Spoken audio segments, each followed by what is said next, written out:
تفہیم القرآن، روزانہ ایک رکوع، ترجمہ و تفسیر کے ساتھ قرآن کو سمجھیں۔ سبسکرائب کریں اور جڑے رہیں۔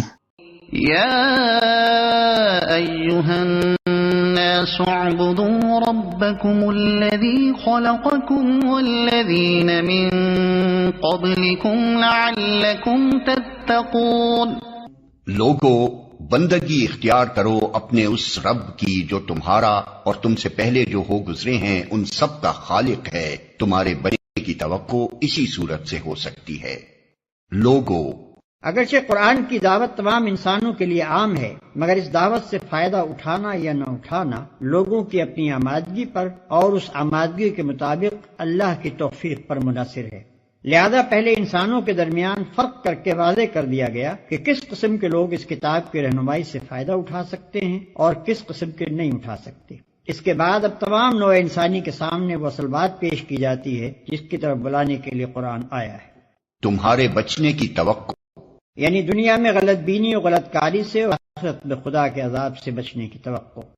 الذي جعل لكم الأرض فراشا والسماء بناء وأنزل من السماء ماء فأخرج به من الثمرات رزقا لكم فلا تجعلوا لله اندادا وانتم تعلمون۔ وہی تو ہے جس نے تمہارے لیے زمین کا فرش بچھایا، آسمان کی چھت بنائی، اوپر سے پانی برسایا اور اس کے ذریعے سے ہر طرح کی پیداوار نکال کر تمہارے لیے رزق بہم پہنچایا۔ پس جب تم یہ جانتے ہو تو دوسروں کو اللہ کے مد مقابل نہ ٹھہراؤ۔ یعنی جب تم خود بھی اس بات کے قائل ہو اور تمہیں معلوم ہے کہ یہ سارے کام اللہ ہی کے ہیں تو پھر تمہاری بندگی اسی کے لیے خاص ہونی چاہیے۔ دوسرا کون اس کا حقدار ہو سکتا ہے کہ تم اس کی بندگی بجا لاؤ؟ دوسروں کو اللہ کا مد مقابل ٹھہرانے سے مراد یہ ہے کہ بندگی و عبادت کی مختلف اقسام میں سے کسی قسم کا رویہ خدا کے سوا دوسروں کے ساتھ برتا جائے۔ آگے چل کر خود قرآن ہی سے تفصیل کے ساتھ معلوم ہو جائے گا کہ عبادت کی وہ اقسام کون کون سی ہیں جنہیں صرف اللہ کے لیے مخصوص ہونا چاہیے اور جن میں دوسروں کو شریک ٹھہرانا وہ شرک ہے جسے روکنے کے لیے قرآن آیا ہے۔ وَإِن كُنتُمْ فِي رَيْبٍ مِّمَّا نَزَّلْنَا عَلَى عَبْدِنَا فَأْتُوا بِسُورَةٍ مِّن مِّثْلِهِ وَادْعُوا شُهَدَاءَكُم مِّن دُونِ اللَّهِ إِن كُنتُمْ صَادِقِينَ۔ اور اگر تمہیں اس امر میں شک ہے کہ یہ کتاب جو ہم نے اپنے بندے پر اتاری ہے یہ ہماری ہے یا نہیں، تو اس کے مانند ایک ہی صورت بنا لاؤ، اپنے سارے ہم نواؤں کو بلا لو، ایک اللہ کو چھوڑ کر باقی جس جس کی چاہو مدد لے لو۔ اگر تم سچے ہو تو یہ کام کر کے دکھاؤ۔ اس سے پہلے مکے میں کئی بار یہ چیلنج دیا جا چکا تھا کہ اگر تم اس قرآن کو انسان کی تصنیف سمجھتے ہو تو اس کے مانند کوئی کلام تصنیف کر کے دکھاؤ۔ اب مدینے پہنچ کر پھر اس کا اعادہ کیا رہا۔ فَإِن لَّمْ تَفْعَلُوا وَلَن تَفْعَلُوا فَاتَّقُوا النَّارَ الَّتِي وَقُودُهَا النَّاسُ وَالْحِجَارَةُ أُعِدَّتْ لِلْكَافِرِينَ۔ لیکن اگر تم نے ایسا نہ کیا اور یقیناً کبھی نہیں کر سکتے تو ڈرو اس آگ سے جس کا ایندھن بنیں گے انسان اور پتھر، جو مہیا کی گئی ہے منکرین حق کے لیے، جس کا ایندھن بنیں گے انسان اور پتھر۔ اس میں یہ لطیف اشارہ ہے کہ وہاں صرف تم ہی دوزخ کا ایندھن نہ بنو گے بلکہ تمہارے وہ بت بھی وہاں تمہارے ساتھ ہی موجود ہوں گے جنہیں تم نے اپنا معبود و مسجود بنا رکھا ہے۔ اس وقت تمہیں خود ہی معلوم ہو جائے گا کہ خدائی میں یہ کتنا دخل رکھتے تھے۔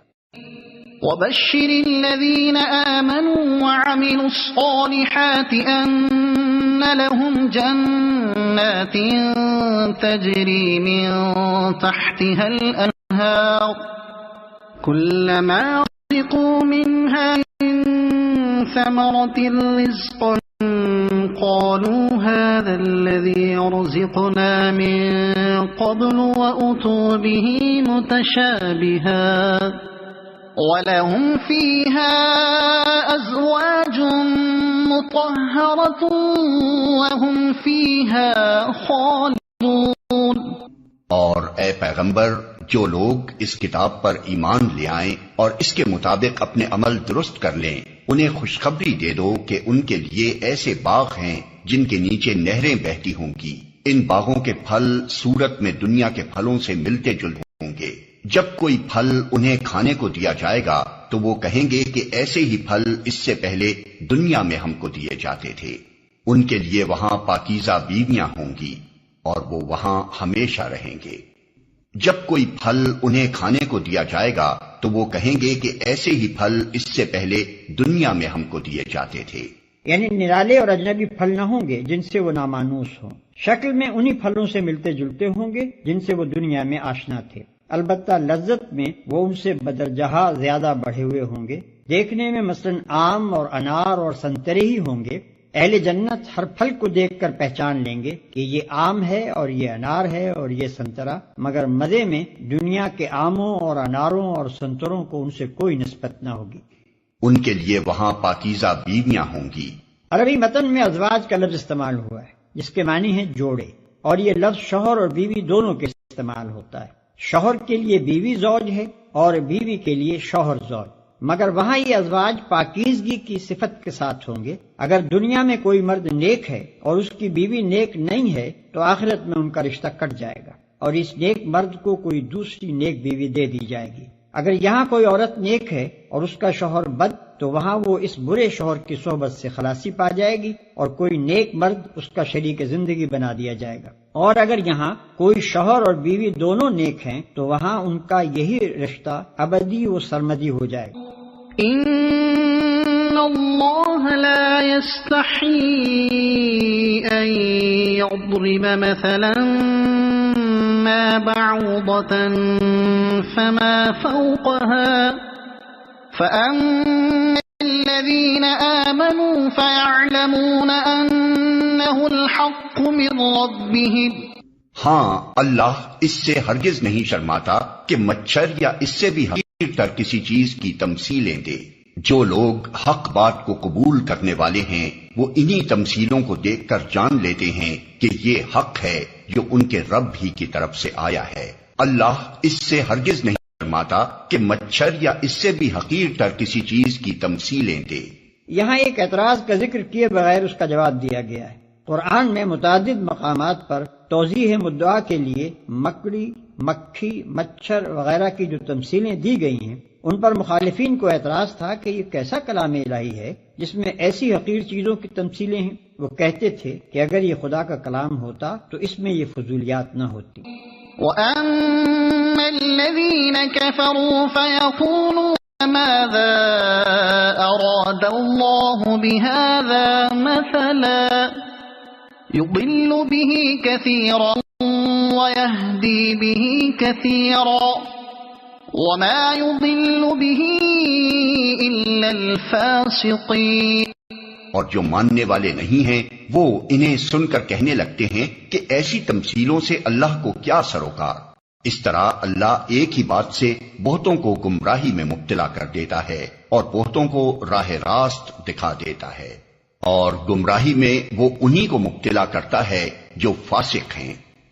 اس طرح اللہ ایک ہی بات سے بہتوں کو گمراہی میں مبتلا دیتا ہے اور بہتوں کو راہ راست دکھا دیتا ہے۔ یعنی جو لوگ بات کو سمجھنا نہیں چاہتے، حقیقت جستجو ہی نہیں رکھتے، ان کی نگاہیں بس ظاہری الفاظ میں اٹک کر رہ جاتی ہیں اور وہ ان چیزوں سے الٹے نتائج نکال کر حق سے اور زیادہ دور چلے جاتے ہیں، برعکس اس کے جو خود حقیقت کے طالب ہیں اور صحیح بصیرت رکھتے ہیں ان کو انہی باتوں میں حکمت کے جوہر نظر آتے ہیں اور ان کا دل گواہی دیتا ہے کہ ایسی حکیمانہ باتیں اللہ ہی کی طرف سے ہو سکتی ہیں۔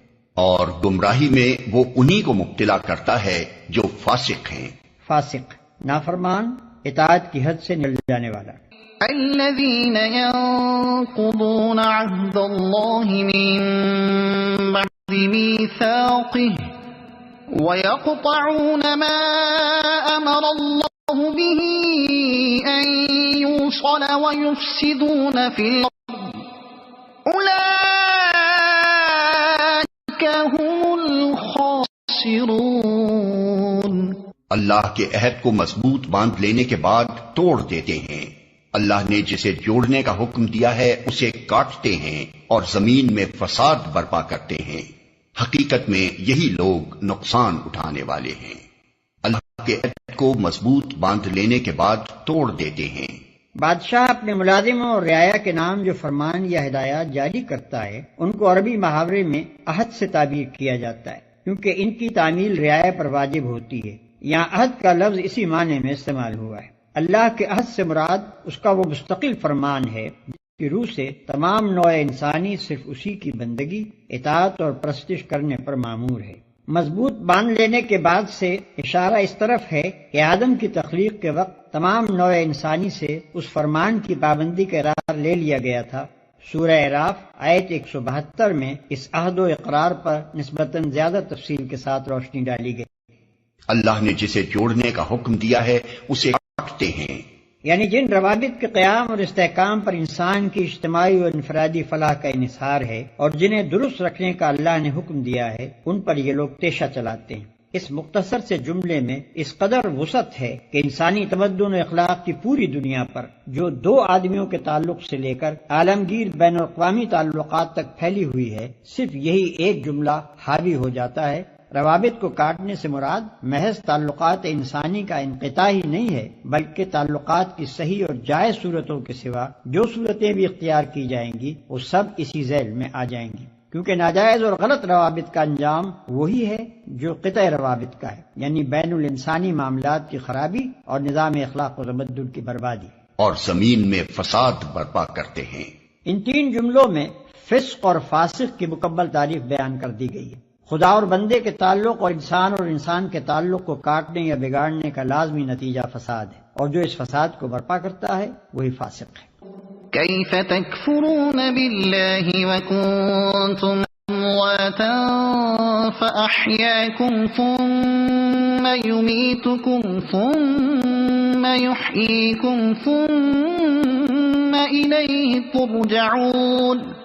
تم اللہ کے ساتھ کفر کا رویہ کیسے اختیار کرتے ہو حالانکہ تم بے جان تھے، اس نے تم کو زندگی عطا کی، پھر وہی تمہاری جان سلب کرے گا، پھر وہی تمہیں دوبارہ زندگی عطا کرے گا، پھر اسی کی طرف تمہیں پلٹ کر جانا ہے. هو الذي خلق لكم ما في الأرض جميعا ثم استوى إلى السماء فسواهن 7 سماوات وهو بكل شيء عليم. وہی تو ہے جس نے تمہارے لیے زمین کی ساری چیزیں پیدا کی، پھر اوپر کی طرف توجہ فرمائی اور 7 آسمان استوار کیے، اور وہ ہر چیز کا علم رکھنے والا ہے. اور 7 آسمان استوار کیے.